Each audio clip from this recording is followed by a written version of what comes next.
حضرت موسیٰ علیہ السلام کا واقعہ یاد کیجئے. سامنے سمندر آ گیا ہے، قوم دیکھتی ہے پیچھے کہ گرد و غبار کا طوفان. معلوم ہوا کہ فرعون اپنے لشکر سمیت آ گیا اور لمحہ بلمحہ وہ قریب آ رہا ہے. پوری قوم نے کیا کہا؟ اے موسیٰ ہم تو پکڑے گئے.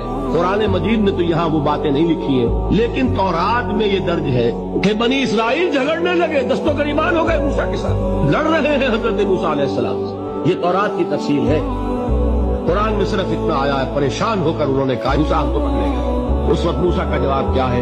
نہیں، میرے ساتھ میرا رب ہے، وہ راستہ دے گا. بتائیے کہاں راستہ نظر آ رہا ہے؟ یہ ہے ایمان بالغیب. راستہ نظر نہ آئے تب اللہ پر یقین ایمان ہے. جیب میں پیسے ہوں اور تب دل کو اطمینان ہے، تو ایمان کس پر ہوا؟ پیسے پر، اللہ پر نہیں.